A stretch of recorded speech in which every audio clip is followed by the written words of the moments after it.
ایک دفعہ کا ذکر ہے کہ پہاڑوں کے درمیان ایک چھوٹے سے گاؤں میں ایک دانا اور نیک دل پیر حضرت جلال الدین رہتے تھے۔ ان کی حکمت اور روحانی بصیرت کی شہرت دور دور تک پھیلی ہوئی تھی۔ لوگ مختلف علاقوں سے ان کے پاس رہنمائی، مشورہ اور دعائیں لینے آتے تھے۔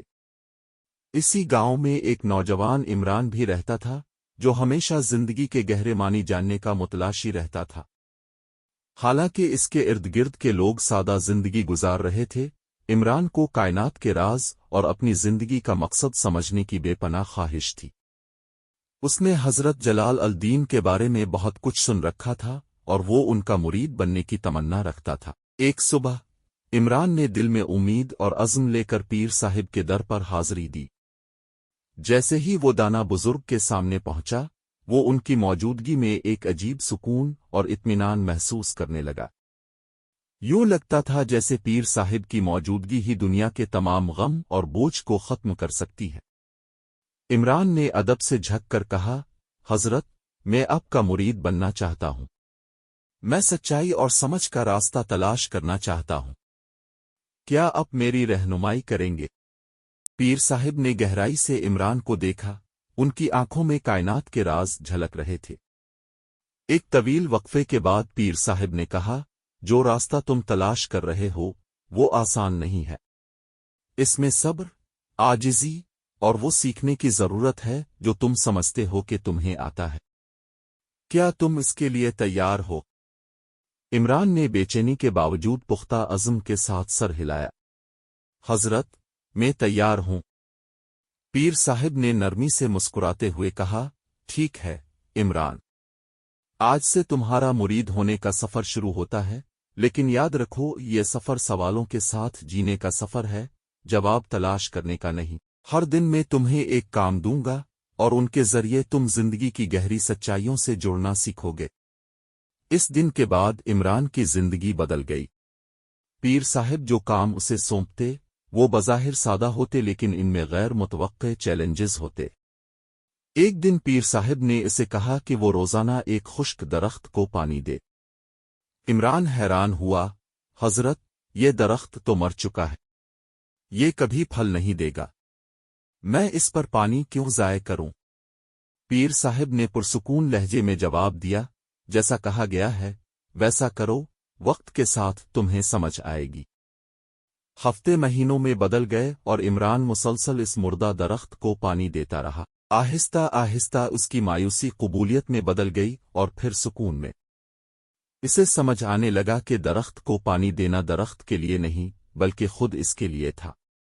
یہ عمل اسے صبر، ضبط اور اس بات کی قدر سکھا رہا تھا کہ محنت کا نتیجہ ہر وقت نظر نہیں آتا۔ ایک دن عمران پیر صاحب کے پاس آیا اور بغیر کچھ کہے ادب سے ان کے سامنے جھک گیا۔ وہ آخرکار سمجھ چکا تھا کہ اصل سفر اندر کی طرف تھا۔ پیر صاحب مسکرائے اور کہا، تم نے ترقی کر لی ہے عمران۔ سب سے بڑی حکمت دنیا کو بدلنے میں نہیں، خود کو بدلنے میں ہے۔ عمران ایک سچا مرید بن چکا تھا، نہ کتابوں یا درس سے بلکہ زندگی کے خاموش اور گہرے سب کوہے سے۔ اسے احساس ہو چکا تھا کہ پیر صرف رہنما نہیں بلکہ ایک آئینہ ہے جو اس کی اپنی صلاحیتوں اور اندرونی روشنی کو منعکس کرتے ہیں۔ عمران نے پیر صاحب کے ساتھ وقت گزارنے کے بعد یہ جان لیا کہ زندگی صرف ایک سفر نہیں بلکہ ایک گہرا راز ہے جسے ہر لمحے دریافت کیا جا سکتا ہے۔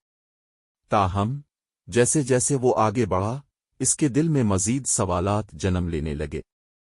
ایک دن وہ پیر صاحب کے سامنے حاضر ہوا اور کہا، حضرت، میں نے صبر اور عاجزی کے سبق تو سیکھ لیے ہیں، لیکن ایک بات سمجھ نہیں آتی ہے، ہم جو محنت کرتے ہیں اگر اس کا کوئی نتیجہ نظر نہ آئے تو پھر محنت کا مقصد کیا ہے؟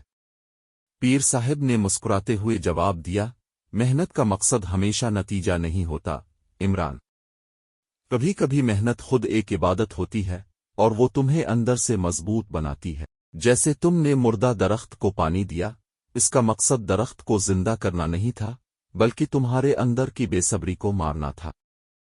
عمران نے کچھ سوچا اور پھر پوچھا، لیکن حضرت، کیا ہمیں اپنے سوالات کے جوابات کے پیچھے بھاگنا نہیں چاہیے؟ کیا تجسس ہمارا راستہ نہیں ہونا چاہیے؟ پیر صاحب نے گہرے لہجے میں کہا، تجسس ایک عظیم تحفہ ہے، لیکن اگر تم ہر سوال کا جواب پانے کی ضد میں لگے رہو تو تم کبھی چین سے نہ رہو گے۔ ہر سوال کا جواب حاصل کرنا ممکن نہیں، اور کچھ سوالات ایسے ہوتے ہیں جن کا مقصد تمہیں جواب دینا نہیں بلکہ تمہیں اپنے اندر کی گہرائیوں تک لے جانا ہوتا ہے۔ عمران نے پھر پوچھا، حضرت، جب دل میں بے چینی ہو اور دل کبھی مطمئن نہ ہو تو پھر سکون کیسے حاصل کیا جا سکتا ہے؟